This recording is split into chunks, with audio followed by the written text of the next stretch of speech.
Hello नमस्कार साथियों, स्वागत है आप सभी का अपने यूट्यूब चैनल पर फिर से एक बार। जैसा कि आप सभी जानते हैं, अपनी मैनेजमेंट की क्लास चल रही है और उसमें हमारा टॉपिक कौन सा, कंट्रोलिंग, नियंत्रण हमारा जो है कंप्लीट मैंने आपको करा दिया है। और उससे रिलेटेड आज जितने भी क्वेश्चंस बनेंगे, बहुत अच्छे अच्छे क्वेश्चंस यहाँ पर आपको करवाए जाएंगे। आपको समझा के आपको बहुत अच्छे से समझ में आएंगे। रटना नहीं है, समझना है क्वेश्चंस को। तो आज हम क्वेश्चंस प्रैक्टिस करेंगे बहुत अच्छे से। बने रहिए आप हमारे साथ इस क्लास में। ये है हमारा channel intelligent training academy. Subscribe नहीं किया हो अभी तक तो सब्सक्राइब कर लीजिए। यहाँ पर आपके लिए बहुत सारी क्लासेस यहाँ पर दी जाती हैं और भी सब्जेक्ट आपके यहाँ पर पढ़ाए जाते हैं। यह है अपना app ITA government job preparation. आपको प्ले स्टोर पर सर्च करना है, हमारा ऐप मिल जाएगा। और MP पटवारी 2023 की सीरीज है, टेस्ट सीरीज है। आप वहाँ पर जाके टेस्ट लगा सकते हैं। ये है अपना channel, Telegram channel intelligent training academy नाम से। ये आपको टेलीग्राम पर सर्च करना है, आपको वहाँ पर हमारा चैनल जो है मिल जाएगा। और वहाँ पर आपको डेली क्लासेस की PDF मिल जाएंगी और डेली क्लासेस जो होती हैं उसकी नोटिफिकेशन भी मिलती है, एग्ज़ाम नोटिफिकेशन मिलती है जितने भी आपके एग्ज़ाम होते हैं, और ऑल इम्पोर्टेंट नोट्स जो आपके एग्ज़ाम से रिलेटेड होते हैं। क्लास की तरफ पढ़ते हैं हम।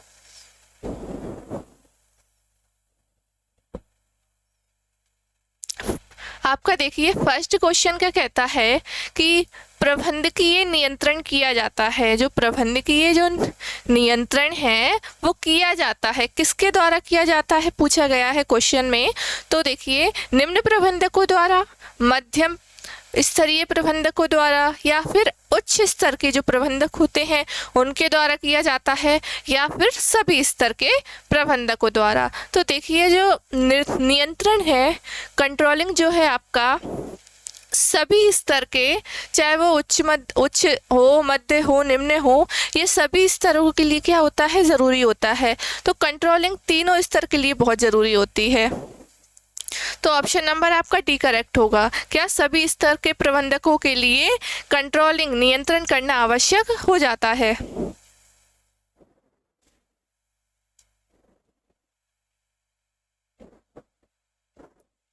देखिए नेक्स्ट क्वेश्चन क्या है कि नियंत्रण प्रबंध का कार्य है। नियंत्रण प्रबंध का कौन सा कार्य है, प्रथम है या फिर अंतिम, द्वितीय या फिर तृतीय, कौन सा कार्य है।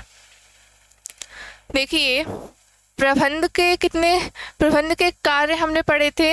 तो प्रबंध का सबसे पहला कार्य आपका क्या था, प्लानिंग करना। सबसे पहले आप कोई भी कार्य करने से पहले, मैनेज करने से पहले आप क्या करते हो, प्लानिंग करते हो। फिर सबसे लास्ट में उस पर कंट्रोल करते हो। तो नियंत्रण सबसे क्या है, अंतिम कार्य है प्रबंध का। कौन सा कार्य है, वो अंतिम कार्य है। ऑप्शन नंबर आपका B सही होगा।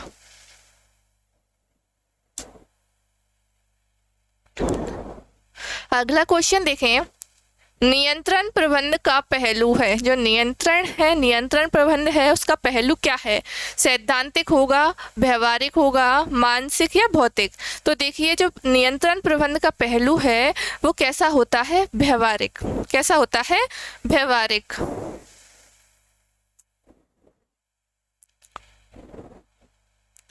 देखिए अगला, नियंत्रण संबंधित है। नियंत्रण संबंधित है किससे है, परिणाम से, कार्य से, प्रयास से, या फिर किसी से नहीं है। तो नियंत्रण क्या करता है, नियंत्रण क्यों किया जाता है कि जो भी आपने योजनाएं बनाई हैं उसके अनुसार वो कार्य हो जाए। अगर वो कार्य नहीं होता, परिणाम प्राप्त करने के लिए नियंत्रण किया जाता है। क्यों किया जाता है, हम किसी को काम देते हैं, फिर उस पर कंट्रोल क्यों करते हैं, उसकी निगरानी क्यों करते हैं, उस पर नियंत्रण क्यों रखते हैं कि वो सही से काम करे और हमारी जो योजना है, जो योजना है उनका क्या हो, आपको परिणाम प्राप्त हो सके। तो नियंत्रण किससे संबंधित होगा, आपका परिणाम से वो संबंधित होगा। Option number A।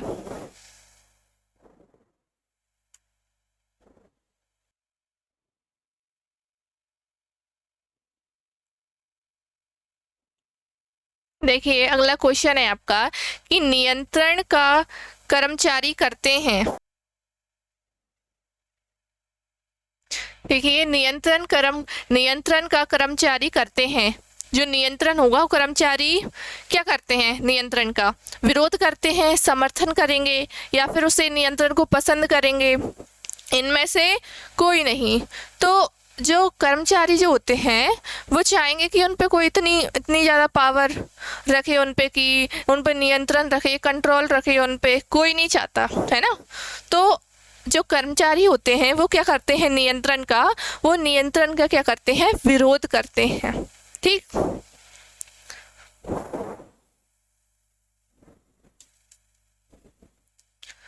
अगला क्वेश्चन है कि नियंत्रण क्रिया है, कैसी है नियंत्रण क्रिया? जो नियंत्रण है आपकी वो कैसी क्रिया है? महंगी है, सस्ती है, अनार्थिक है या फिर वो कोई इनमें से कोई नहीं है वो। तो देखिए नियंत्रण अगर जब किया जाता है तो एक तो समय लगता है, क्यों? उसमें पीछे की ओर देखने की वो प्रक्रिया है। जो काम हो गया है उसको चेक किया जाता है कि वो उसके अनुसार आपको परिणाम प्राप्त हुए हैं कि नहीं। उसमें क्या होता है? अधिक समय लगता है और खर्चा भी जो होता है वो अधिक आता है। तो ये क्या होता है? महंगी, समय और धन दोनों इसमें लगते हैं, तो ये महंगी प्रक्रिया है।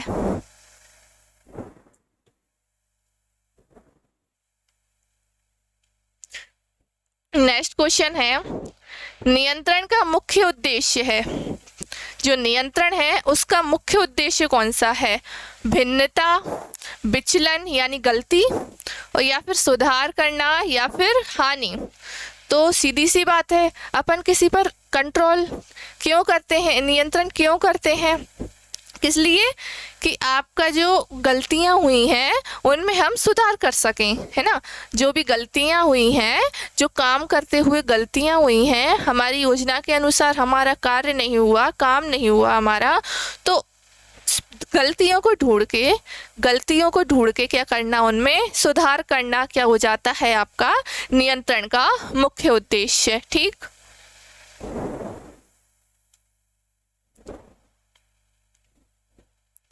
अगला क्वेश्चन है जो बजटरी नियंत्रण प्रबंध का खाली स्थान नहीं है।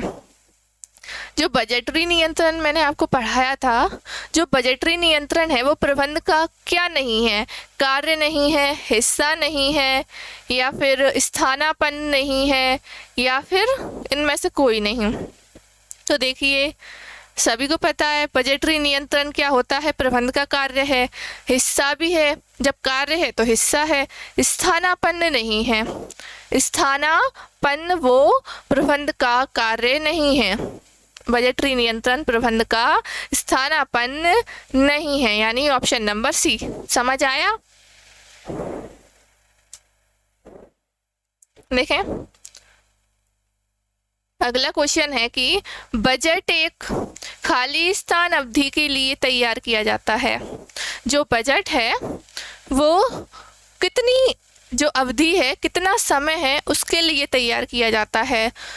लंबी अवधि के लिए, अल्प अवधि के लिए, या फिर निश्चित या फिर संक्षिप्त। तो जो बजट है वो एक सिर्फ कैसा निश्चित समय के लिए ही बनाया जाता है। कैसा जो बजट होता है, अब हमेशा के लिए तो बजट नहीं हम रखते ना। आज हमारा बजट कुछ और है, अगली बार कुछ और होगा। तो एक बार एक चीज़ के लिए एक बार बजट बनाना, बजट देखना, तो ये क्या होता है? बजट एक निश्चित अवधि के लिए तैयार किया जाता है।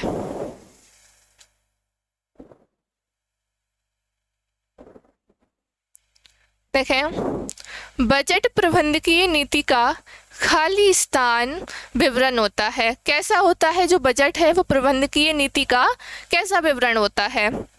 वित्तीय अंतिम कार्य का विवरण होगा या गैर वित्तीय विवरण।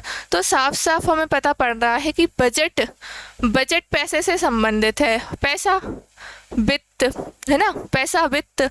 तो बजट प्रबंधकीय नीति का वित्तीय विवरण होता है। कैसा? एक फाइनेंशियल वित्तीय विवरण होता है।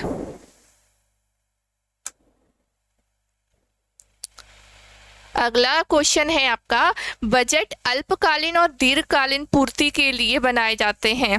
कौन से बजट अल्पकालीन दीर्घकालीन पूर्ति के लिए बनाए जाते हैं? सामाजिक, आर्थिक, वित्तीय या फिर इनमें से कोई नहीं।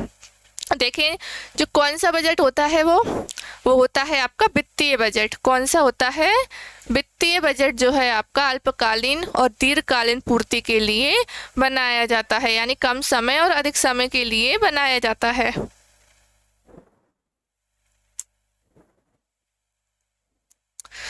नेक्स्ट क्वेश्चन है कि नियंत्रण आवश्यक है कहाँ कहाँ के लिए? देखें कि नियंत्रण कहाँ कहाँ पर आवश्यक है।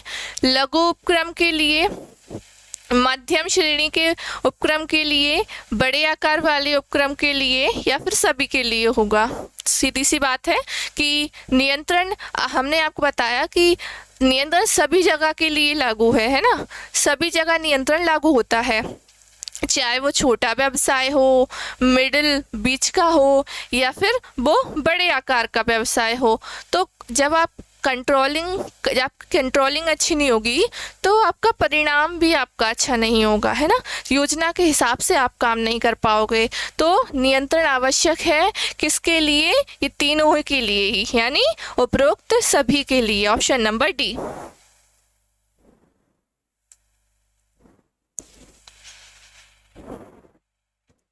अगला क्वेश्चन है, व्यावसायिक उपक्रम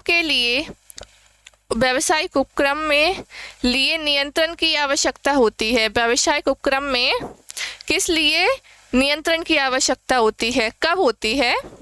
व्यवसाय की स्थापना के समय, व्यवसाय के संचालन के समय या फिर वर्ष के अंत में या फिर निरंतर। तो व्यावसायिक उपक्रम में के नियंत्रण क्यों आवश्यकता होती है? निरंतर। क्या होगा इसका आंसर? निरंतर।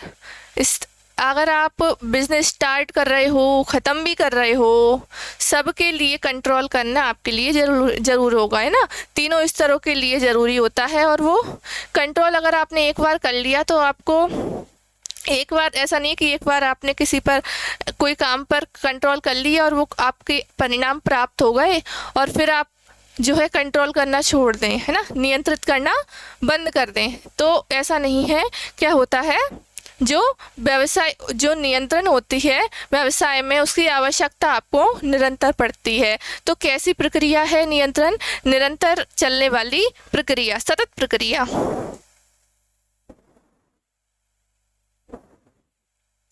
नेक्स्ट क्वेश्चन आपका कि प्रभावी नियंत्रण है जो एक इफेक्टिव आपका कंट्रोलिंग है, जो वाकई में असर होती है। जो प्रभावी नियंत्रण है आपका वो कैसे है? स्थिर, निर्धारित, गत्यात्मक या फिर सभी। अगर प्रभावी नियंत्रण कब चाहिए? जब वो कैसा हो? गत्यात्मक, यानी क्या होगा आपका? गतिशील। क्या होगा? गतिशील होगा, तभी क्या है, एक वो प्रभावी नियंत्रण है ना। अगर मान लो कोई समस्या हाल उत्पन्न हो गई, कोई काम करते समय कोई हाल ही समस्या उत्पन्न हो गई, तो उसका क्या हो जाता है? हाल ही उसका निवारण हो जाता है। तो क्या है नियंत्रण? कैसी है? एक गतिशील प्रक्रिया है, ठीक।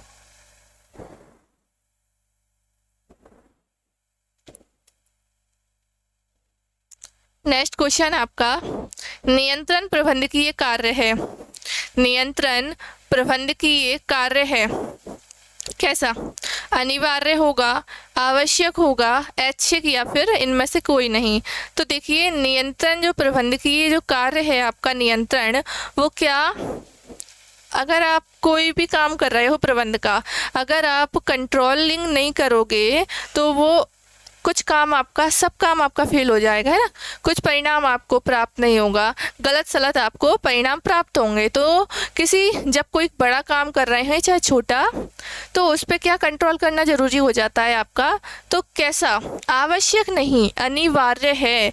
कैसा? अनिवार्य है, नियंत्रण अनिवार्य है।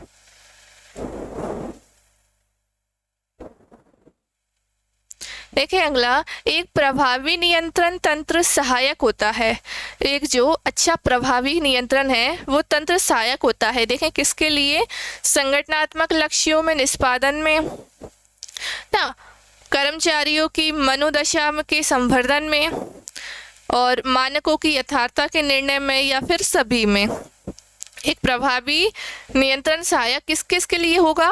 संगठनात्मक, जो संगठन के लक्ष्य हैं उनकी परफॉर्मेंस अच्छी हो, आपका ये भी होगा, और कर्मचारियों की मनोदशा यानी कि उनको मोटिवेशन अच्छे से मिले थे ताकि वो अच्छे से काम करें, तो ये भी होगा। मानकों की क्या उत्पादन किया जाना है आज या कितने निश्चित समय में आपको ये काम करना है, तो वो क्या होगा? मानकों की यथार्थता, मानकों की निर्धारणता में, है ना, उसका निर्णय लेने में। और यानी कि उपरोक्त सभी में एक प्रभावी नियंत्रण तंत्र ये सभी के लिए सहायक होता है, उपरोक्त सभी के लिए।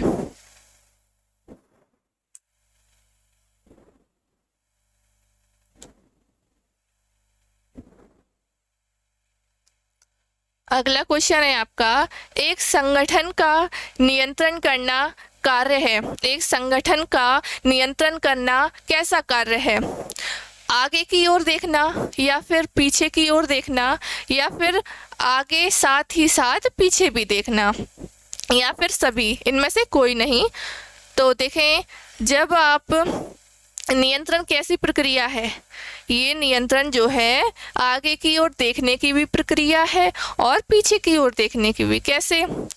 कि आगे की ओर देखने की ऐसे है कि व्यावसायिक वातावरण जब हमने देखा था तो उसमें देखा था कि जो फैशन है, रुचि है, ट्रेंड्स है, ये ना कभी भी चेंज हो जाता है। तो वो क्या करता है, कंट्रोल अगर होगा अच्छा, एक कंट्रोल अगर अच्छा होगा तो वो क्या करेगा, संगठन को समय के अनुसार, व्यावसायिक वातावरण के अनुसार वो ढालने का प्रयास करेगा। ठीक, तो आगे की ओर। और पीछे की ओर कैसा? कर्मचारी काम कर रहे हैं, कर्मचारियों ने काम किया, कैसा किया है या नहीं, है ना, आपके परिणाम आपको प्राप्त हुए हैं या फिर नहीं, तो वो कार्य को पीछे भी देखता है ना। तो क्या होगा, आगे देखने और साथ ही साथ पीछे भी देखना। एक संगठन का नियंत्रण करना कार्य है आगे और पीछे देखना। ठीक, ऑप्शन नंबर सी।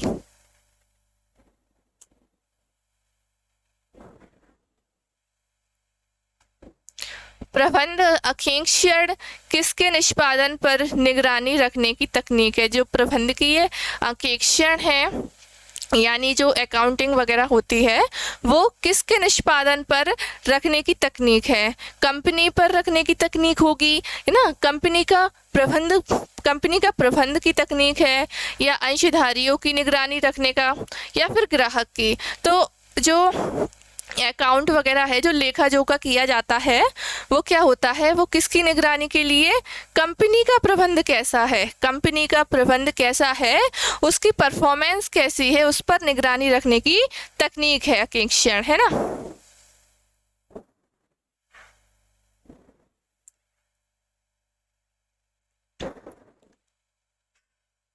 बजटीय नियंत्रण के लिए तैयारी आवश्यक है।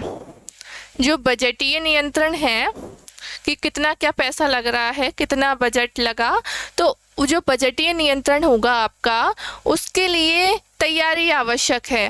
प्रशिक्षण समय सारणी की, बजट की, या फिर नेटवर्क कारक की, या फिर उत्तरदायित्व केंद्र की। तो बजटीय नियंत्रण के लिए किसकी तैयारी आवश्यक होगी? जब बजटीय नियंत्रण कर रहे हैं तो बजट की तैयारी आवश्यक है ना। तो बजट नियंत्रण विशिष्ट प्रणाली में हमने पढ़ा था, विशिष्ट नियंत्रण प्रणाली थी जिसमें हमने देखा था ये बजट की नियंत्रण, है ना।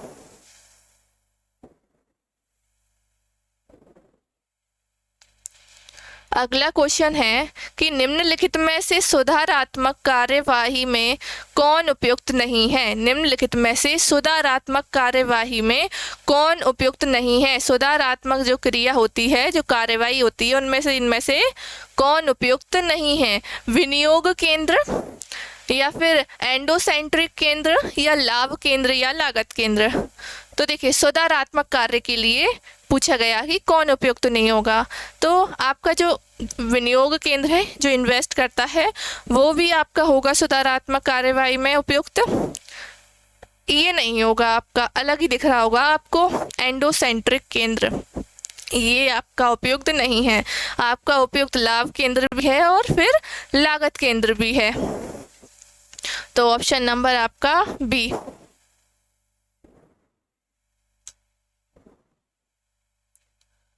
देखें, नियंत्रण आवश्यक है लघु उपक्रम या फिर मध्यम श्रेणी हेतु या फिर बड़े आकार वाले उपक्रम हेतु या फिर सभी के लिए।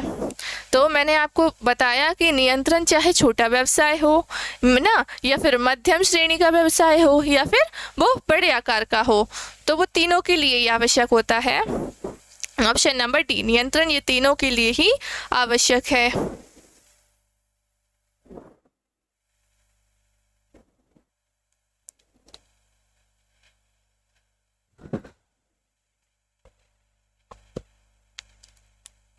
अगला क्वेश्चन है कि निम्न में से कौन सी नियंत्रण की कमी नहीं है। निम्न में से कौन सी नियंत्रण की कमी नहीं है?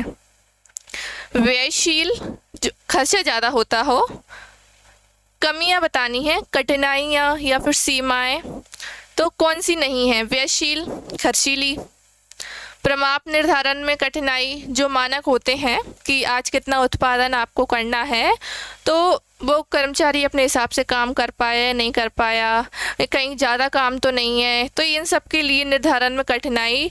और उत्तरदायित्व निर्धारण में कैसे, जैसे एक ही काम दिया है, बहुत बड़ा काम है और उसके लिए क्या बहुत सारे लोग लगे हैं, एक ही काम के लिए बहुत सारे लोग लगे हैं, और फिर उनका क्या निर्धारण, जो गलती होती है, जो त्रुटि, जो विचलन निकलता है, गलतियां निकलती हैं, तो उसके लिए कौन जिम्मेदार है?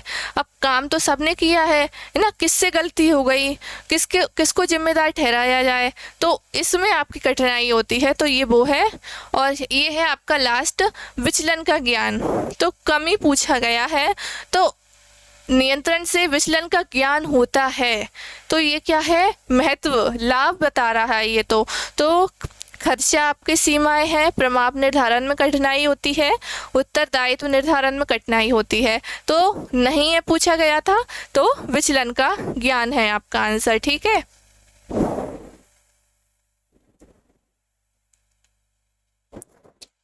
अगला क्वेश्चन है, नियंत्रण एक खाली स्थान है। नियंत्रण एक खाली स्थान है, नकारात्मक प्रक्रिया, सकारात्मक प्रक्रिया है या फिर सुधारात्मक, या फिर इनमें से कोई नहीं। तो नियंत्रण कैसी होती है प्रक्रिया? कैसी प्रक्रिया है वो? सुधारात्मक प्रक्रिया है। कैसी? सुधारात्मक। जब कोई गलती हो जाती है, नियंत्रण के द्वारा क्या होता है कि कोई विचलनों का पता लगता है, फिर विचलनों पर सुधार किया जाता है ना, सुधारात्मक प्रक्रिया है।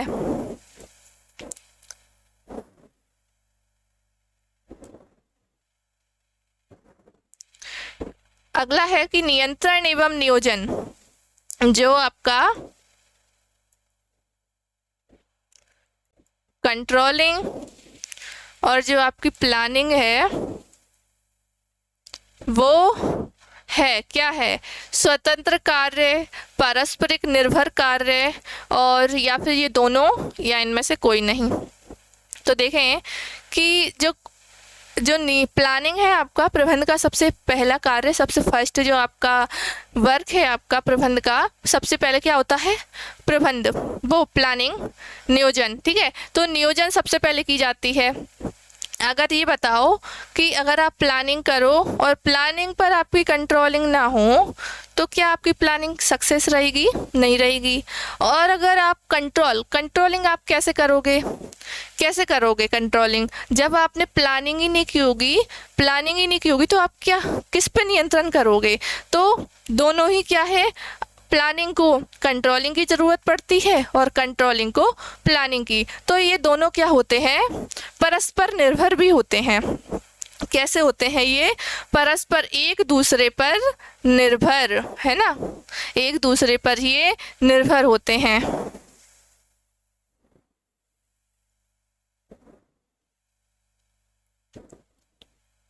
अगला क्वेश्चन है, नियंत्रण की सीमाएं हैं। नियंत्रण की अभी सीमाएं नहीं है, पूछा गया था कमी, अब पूछा गया है कि नियंत्रण की सीमाएं हैं। अत्यधिक व्यय, उत्तरदायित्व निर्धारण में कठिनाई, कर्मचारियों द्वारा विरोध, या फिर सभी। तो देखें, नियंत्रण मैंने आपको बताया कि नियंत्रण में अधिक व्यय लगता है, समय भी आपका लगता है और धन की भी बर्बादी होती है। तो कमी हम देख रहे हैं, कठिनाई देख रहे हैं, तो अत्यधिक व्यय इसमें लगता है और समय भी लगता है,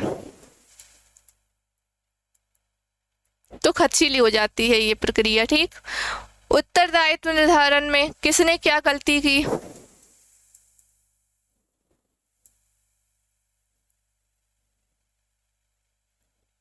इसका निर्धारण करना मुश्किल हो जाता है।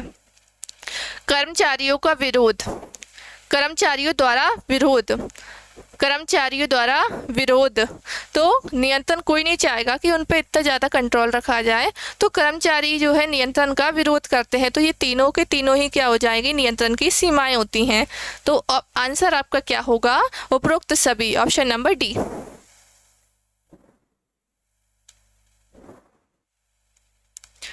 नियंत्रण का महत्वपूर्ण लक्षण है, लक्षण, विशेषता या प्रकृति।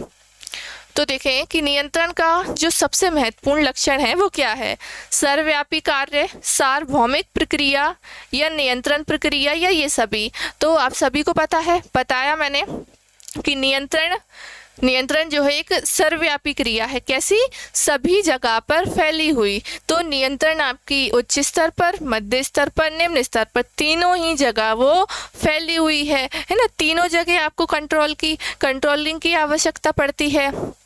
सेकंड आपका सार्वभौमिक, सभी जगह इसकी जरूरत पड़ती है। अगली है नियंत्रण प्रक्रिया, तो नियंत्रण कैसी है, एक कंट्रोलिंग की प्रक्रिया। तो ये सभी के सभी इसके महत्वपूर्ण लक्षण हैं।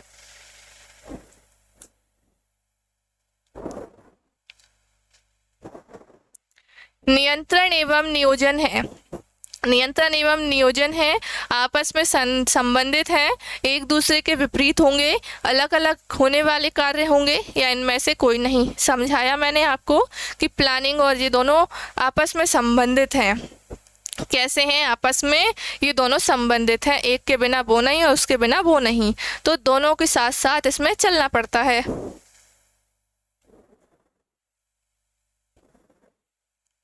नेक्स्ट क्वेश्चन है आपका, नियंत्रण एक खाली स्थान है। नियंत्रण एक खाली स्थान है, क्या है, कभी कभी की जाने वाली प्रक्रिया होगी, सतत प्रक्रिया, या स्वामी के आदेश पर की जाने वाली प्रक्रिया, या फिर लक्ष्य हासिल ना होने पर की जाने वाली प्रक्रिया। तो देखें कि कभी कभी क्या करते हैं, क्या कभी कभी हम कंट्रोलिंग को हम क्या कभी कभी करते हैं, ऐसा नहीं है ना। तो ये कैसी है, एक सतत प्रक्रिया, लगातार चलने वाली, निरंतर चलने वाली ये प्रक्रिया है। ठीक है,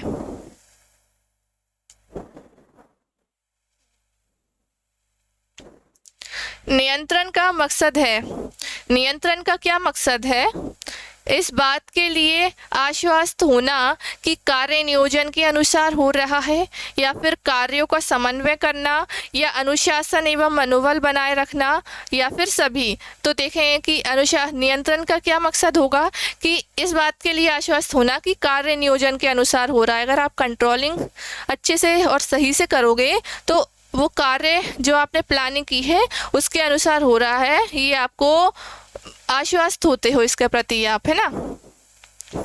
सेकंड आपका है कि कार्यों में समन्वय करना। तो जो कंट्रोलिंग है वो क्या करता है, कार्यों में सामंजस्य लाता है, क्या करता है, ये समन्वय करता है। थर्ड है अनुशासन एवं मनोबल बढ़ाए रखना। तो अगर आप कोई आपकी देखरेख कर रहा है, कोई आप पर कंट्रोल रख रहा है, तो इससे क्या होगा, अनुशासन एक तो सही से फॉलो होगा, है ना, डिसिप्लिन सही से फॉलो होंगे, और आपका जो कर्मचारी होंगे उनका मनोबल बनाए रखना, मोटिवेशन उनको देते रहना, जिससे कि वो अपने ही मन से स्वयं की इच्छा से काम कर लें, वो उसको ऐसा ना समझे कि ये कार्य बोझ है ना। तो ये सभी के सभी आपके किसके नियंत्रण के मकसद हैं?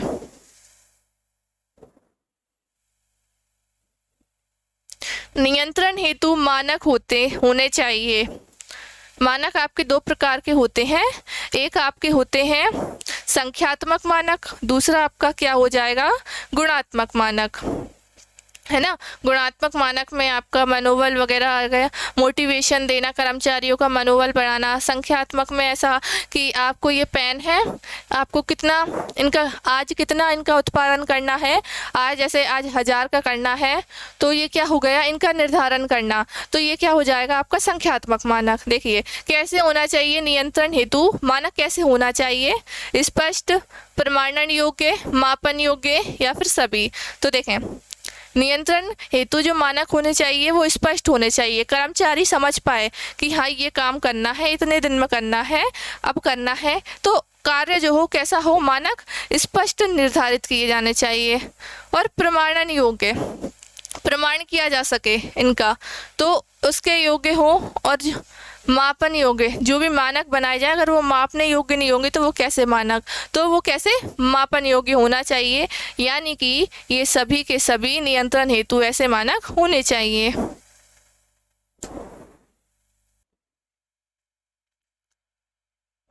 अगला क्वेश्चन है, उत्तरदायित्व नियंत्रण के सिद्धांत के अनुसार आगे नियंत्रण उसी व्यक्ति द्वारा किया जाना चाहिए जो कार्यों के लिए अंतिम रूप से उत्तरदायी है, या फिर नियंत्रण सभी को करना चाहिए, या फिर नियंत्रण केवल उच्च स्तरीय कार्य है, या फिर नियंत्रण उस व्यक्ति को नहीं करना चाहिए जो उस कार्य के लिए उत्तरदायी है। तो देखें उत्तरदायित्व नियंत्रण के सिद्धांत के अनुसार नियंत्रण सभी को करना चाहिए, है ना। नियंत्रण क्या है, सभी को करना चाहिए। कर्मचारी जो है उसको भी अपना एक सेल्फ कंट्रोल करना चाहिए, और यानी कि तीनों ही स्तर हैं, कर्मचारी वगैरह भी होंगे, मध्य स्तर भी होगा ना, उच्च स्तर भी होगा, सभी को क्या करना चाहिए, नियंत्रण के सिद्धांत के अनुसार नियंत्रण कंट्रोलिंग सभी को करना चाहिए। ठीक,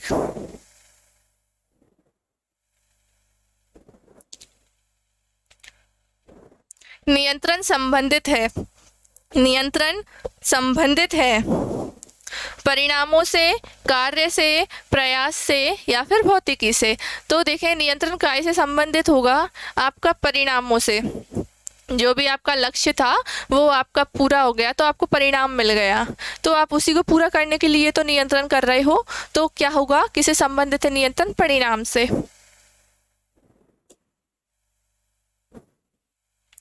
उल्लेखनीय विचलन होने पर ही प्रबंधकों का ध्यान आकर्षित करना चाहिए। यह तथ्य नियंत्रण की किस तकनीक पर आधारित है? जो ये क्वेश्चन कहाँ से पूछा गया है, मैंने आपको परंपरागत प्रणाली बताई थी, परंपरागत नियंत्रण प्रणाली या सामान्य नियंत्रण प्रणाली, उसमें का ये क्वेश्चन है कि उल्लेखनीय विचलन, जब गलती हो रही है तभी उस पर प्रबंधक या ध्यान दे रहा है, तभी उसका आकर्षण हो रहा है। देखें क्या अपवाद द्वारा नियंत्रण, अकेक्षण तकनीक, प्रबंध अकेक्षण या फिर निरीक्षण, तो कौन सी तकनीक पर, अपवाद द्वारा। अपवाद मतलब कि जब आपका कार्य आपकी योजना के अनुसार पूरा नहीं हो पाता है तो वो कैसा होता है, अपवाद। तो ये कंट्रोलिंग कब होती है, जब कोई समस्या उत्पन्न होती है तभी अपवाद द्वारा नियंत्रण होगा, वरना ये नहीं होगा। ठीक, अपवाद द्वारा नियंत्रण।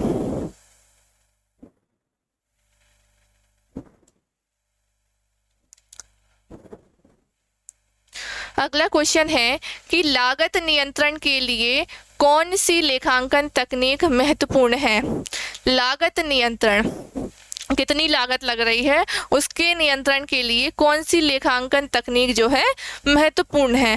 प्रमाप लागत लेखांकन या प्रबंधकीय लेखांकन, अकेक्षण या आयकर लेखांकन। तो इसका आंसर क्या होगा आपका, जो लागत नियंत्रण की जाती है तो वो किसके, प्रमाप लागत नियंत्रण, कैसे लेखांकन, प्रमाप लागत लेखांकन, इसके द्वारा क्या ये महत्वपूर्ण तकनीक है लागत नियंत्रण के लिए।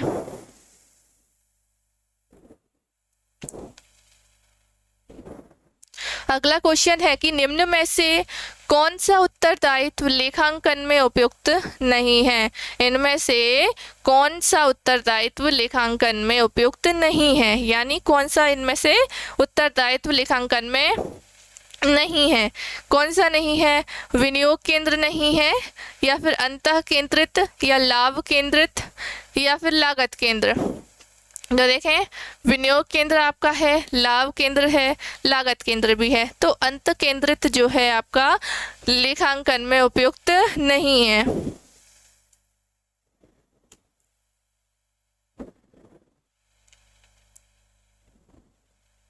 नेक्स्ट क्वेश्चन आपका कि नियंत्रण प्रक्रिया में तनाव कब उत्पन्न होता है। तनाव जो होता है वो नियंत्रण प्रक्रिया में कब उत्पन्न होगा? प्रत्यक्ष नियंत्रण पर, या फिर उत्तरदायित्व नियंत्रण पर, या बलपूर्वक नियंत्रण पर, या फिर प्रमाप नियंत्रण पर। तो तनाव कब उत्पन्न होगा? जब बलपूर्वक, जब कोई जबरदस्ती आप पे नियंत्रण करेगा पूरी अपनी शक्ति से, है ना, दंडकारित शक्ति जो होंगी उससे बलपूर्वक नियंत्रण करेगा, तो उससे क्या होता है कि तनाव उत्पन्न होने लगता है। क्या होने लगता है? उससे तनाव उत्पन्न होने लगता है। तो कब उत्पन्न होगा तनाव? जब बल ज़्यादा होगा, बलपूर्वक नियंत्रण होगा।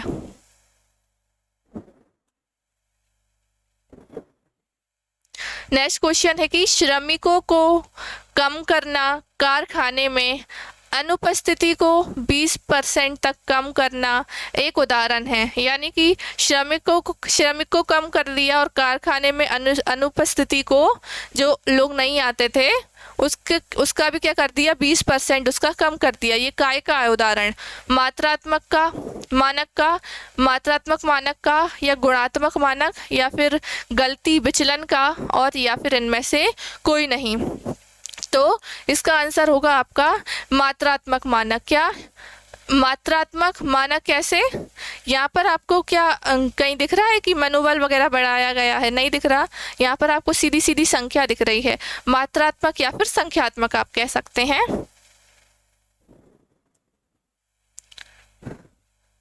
नेक्स्ट क्वेश्चन है, निम्नलिखित में से कौन सा कार्य को नियंत्रित करने के लिए महत्वपूर्ण नहीं है। निम्नलिखित में से कौन सा कार्य को कौन सा जो कार्य है वो नियंत्रित करने के लिए महत्वपूर्ण नहीं है।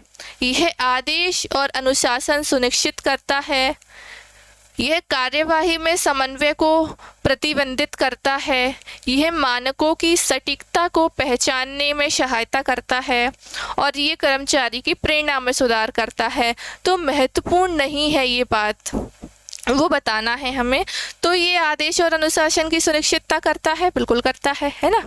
और ये कार्यवाही और समन्वय को प्रतिबंधित करता है, ऐसा तो हमने नहीं पढ़ा था। हमने तो ये देखा था कि नियंत्रण जो होता है वो क्या करता है, कार्यों में समन्वय लाता है ना, समन्वय सामंजस्य लाता है, और ये बता रहा है कि ये समन्वय को प्रतिबंधित करता है। तो ये आपका ऑप्शन गलत है, पर इसके हिसाब से सही है। तो क्या महत्वपूर्ण नहीं है? क्या नहीं है? ये कार्यवाही में समन्वय को प्रतिबंधित करता है, नहीं करता है। यह मानकों की सटीकता को पहचानने में सहायता करता है, बिल्कुल, और ये कर्मचारी की प्रेरणा में सुधार भी करता है।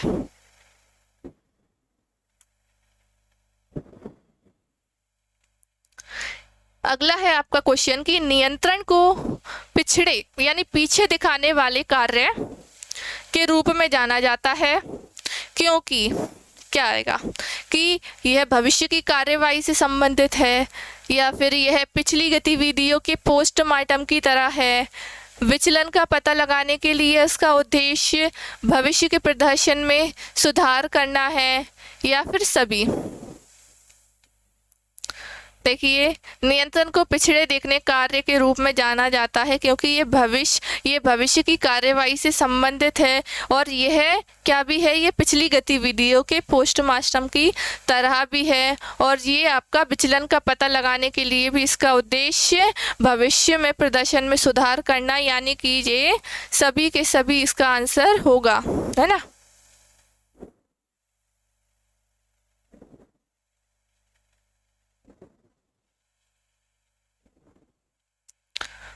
अगला क्वेश्चन है आपका नियंत्रण कार्य की आवश्यकता खाली स्थान में महसूस की जाती है। कहाँ पर जो कंट्रोलिंग है उसकी आवश्यकता महसूस की जाती है? व्यापारिक संगठन में, राजनीतिक संगठन में, सामाजिक संगठन में या सभी में? तो कंट्रोलिंग की जो आवश्यकता जो है वो कहाँ पर महसूस की जाती है? आपकी व्यापारिक संगठन में भी होगा, राजनीतिक, सामाजिक, यानी कि ये सभी के सभी में नियंत्रण कार्य की भी आवश्यकता महसूस की जाती है।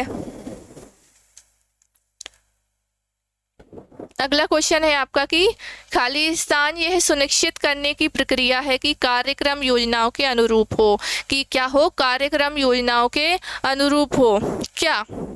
योजना नियंत्रित करना या आयोजन या फिर निर्देशन? देखें कि नियंत्रित करना आएगा, इसका आंसर क्या होगा? ऑप्शन नंबर बी, नियंत्रित करना यह सुनिश्चित करने की प्रक्रिया है कि कार्यक्रम योजनाओं के अनुरूप हो।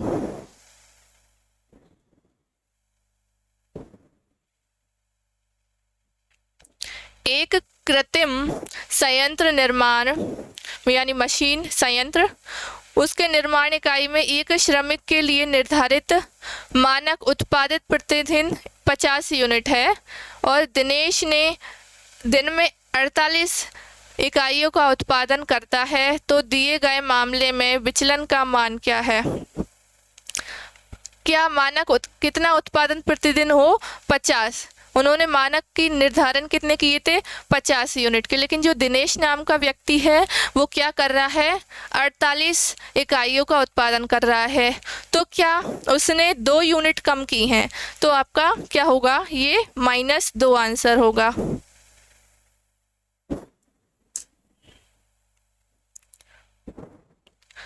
नियंत्रित कार्य खाली स्थान द्वारा किया जाता है।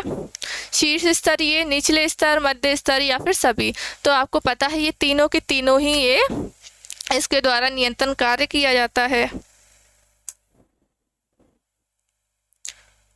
जब वास्तविक प्रदर्शन और नियोजित प्रदर्शन के बीच विचलन सीमा के भीतर हो तो क्या होगा?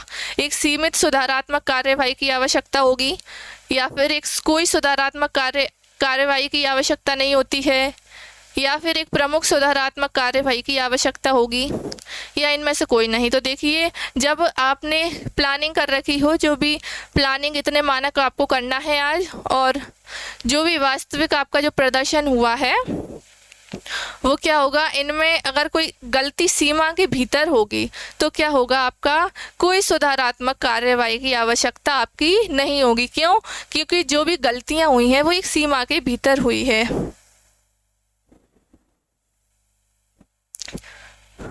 नियंत्रण कार्य प्रबंधन चक्र को खाली स्थान पर वापस लाता है। किस पर लाता है नियंत्रण चक्र? आयोजन समारोह पर, निर्देशन समारोह पर, योजना समारोह पर, या इनमें से कोई नहीं? किस पर लाता है? योजना समारोह पर। किस पर? योजना समारोह पर। जो भी प्लानिंग बनाई थी उस पर ये क्या चक्र नियंत्रण का आपको वापस लाकर रख देता है। बताया मैंने, प्लानिंग और कंट्रोलिंग आपका दोनों ही एक दूसरे के परस्पर हैं या पूरक हैं। ठीक, तो वापस कहाँ पर ला देता है? ये नियंत्रण प्लानिंग पर। लास्ट आपका क्वेश्चन, विचलन की प्रकृति को सकारात्मक कहा जाता है। जब विचलन की प्रकृति है उसको सकारात्मक कब कहा जाएगा? नियोजित प्रदर्शन वास्तविक प्रदर्शन से अधिक हो जब, या फिर वास्तविक प्रदर्शन आयोजित प्रदर्शन से अधिक हो तब, नियोजित और वास्तविक प्रदर्शन दोनों समान हो तब, या इनमें से कोई नहीं? कब? जब जो वास्तविक प्रदर्शन है वो आपका नियोजित प्रदर्शन जो होगा उससे अधिक होगा। जो आपने प्लानिंग बनाई थी उसके हिसाब से गलती क्या हो गई? सकारात्मक कब कह रहे हैं? जब आपने प्लानिंग बनाई थी वो प्लानिंग आपकी सही हो गई। जो कब सही कही जाएगी? जब आपने जितना सोचा था उससे ज़्यादा आपको परिणाम मिला है, तो ये कैसी होगी तब? सकारात्मक। ठीक है, ऑप्शन नंबर बी। अगर आपको क्लास पसंद आई हो तो लाइक कर दीजिए और कमेंट कीजिए जो भी आपको क्वेश्चन समझ में नहीं आया हो उसका, और PDF आपको इसकी टेलीग्राम पर मिल जाएगी। आपको हमारे अगली क्लास हमारी होगी, और जब तक के लिए पढ़ते रहिए। Thank you.